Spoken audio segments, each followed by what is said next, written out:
zaman sekarang ini banyak sekali yang pengen instan. Iya, pokoknya begitu datang keluar udah pengen langsung cantik atau itu. Bukannya tidak mungkin ya, tapi biasanya segala sesuatu yang instan itu ada sesuatu yang dikorbankan lain.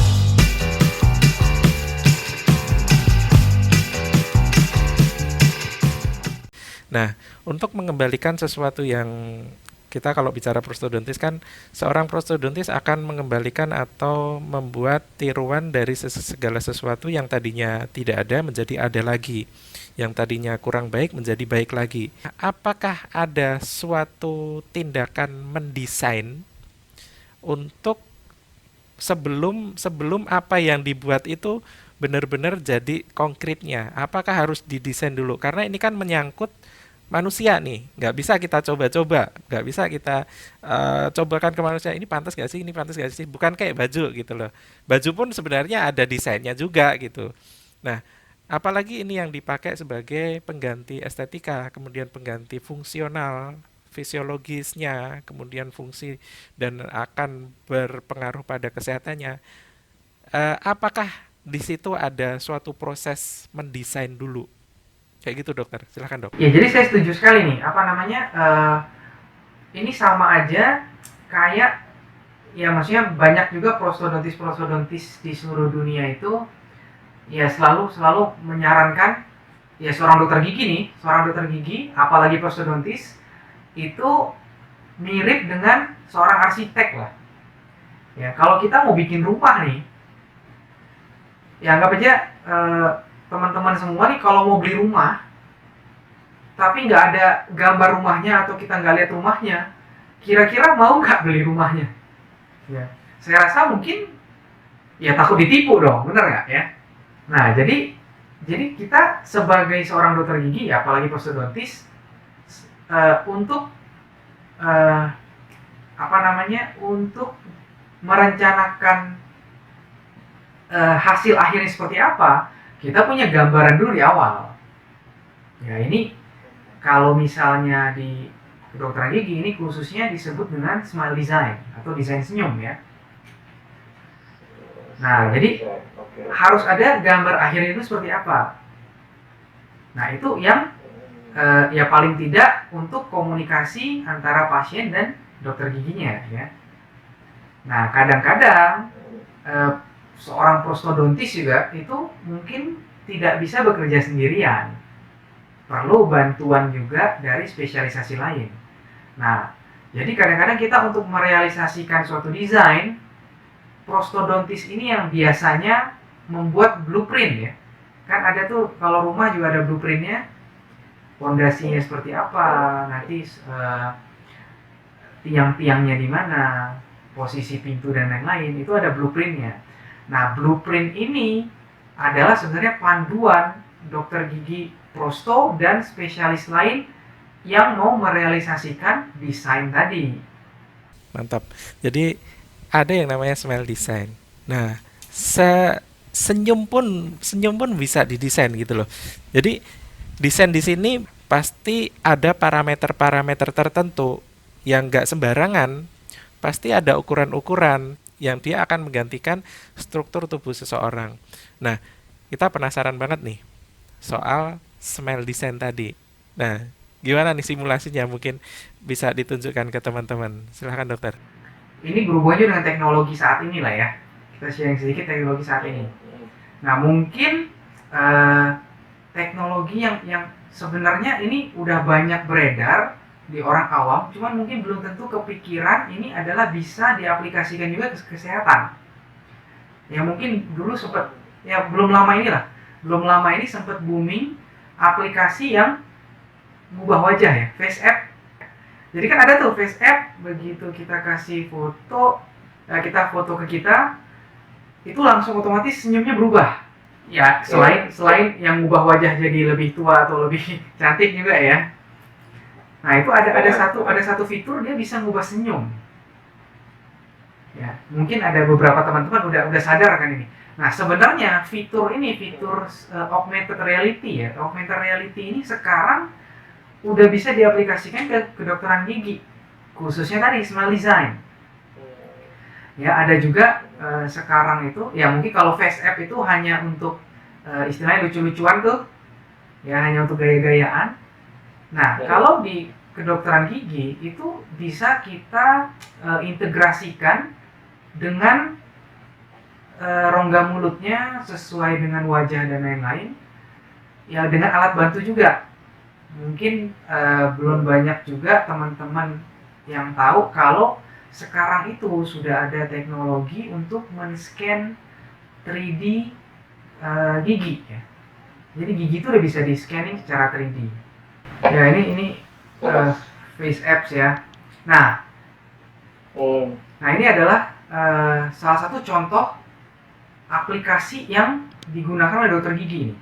Yes. Kita punya satu scanner 3D. To the next step. Together with the patient, get the optimal result by adjusting the brightness and the shade of the teeth by using the sliders.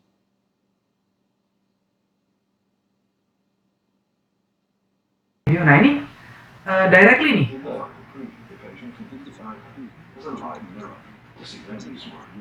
To see their new smile. You have updated the tooth position and press the resend. Contrast treatment simulator. Press refresh. Ya. Nah, jadi itu kita bisa integrasikan kondisi gigi yang sudah kita scan dengan tadi augmented reality. Nah, jadi pasien bisa melihat langsung, sekarang udah bisa melihat langsung hasil akhirnya seperti apa. Nah, teknologi ini di luar negeri sudah mulai berkembang ya. Di Indonesia saya rasa juga mungkin tidak lama lagi ini mungkin udah bisa diaplikasikan juga di Indonesia sih saya rasa. Nah, jadi yang perlu diperhatikan antara aplikasi lucu-lucuan face app ini ya, kadang-kala kan memang ada istilahnya ya, senyum itu ada ilmunya sendiri sih. Smile design itu ada ilmu sendiri, ukurannya seperti apa, yang misalnya senyum mana yang dianggap bagus sehubungan dengan wajah. Nah, sebagai dokter gigi itu ada faktor lain, yaitu misalnya kesehatan giginya. Atau misalnya kalau misalnya terlalu jauh, ya kita memerlukan bantuan spesialisasi lain, misalnya spesialis ortodonsia ya, kawat gigi. Ya, untuk kita ubah dulu posisi gigi itu supaya nanti pada saat kita memperbaiki gigi itu kerusakannya seminimal mungkin. Atau misalnya kita juga memerlukan bantuan bedah mulut apabila ternyata ya kelainan ini bukan hanya di gigi aja tapi melibatkan rahang. Jadi ada juga istilahnya itu bedah ortognati.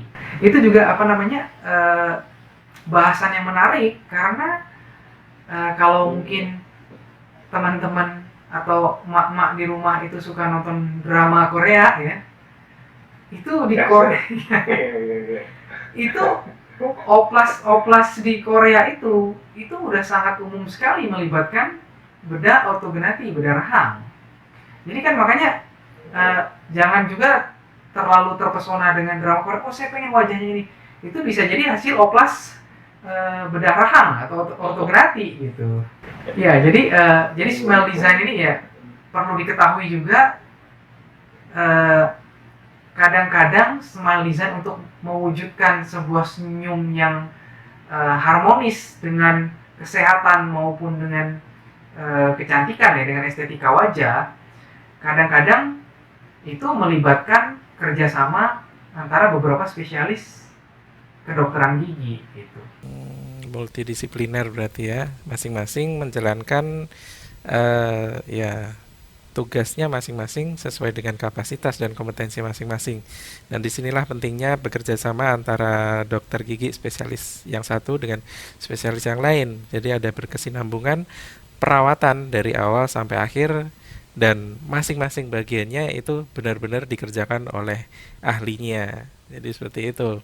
Nah, untuk Dokter Aaron sendiri nih sebagai prostodontis, untuk melakukan smile design sendiri, nah ini saya penasaran nih, prosesnya seperti apa nih? Nah, itu mungkin bisa diceritakan dokter, gimana dokter bisa melakukan smile design itu ketika mungkin ada pasien yang membutuhkan atau datang untuk pertama kali. Silahkan dok. Nah, biasanya sih kita perlu ada ambil foto ya. Kita ambil foto keseluruhan wajah saat tersenyum dengan beberapa pose tertentu. Kemudian kita ambil cetakan giginya sih.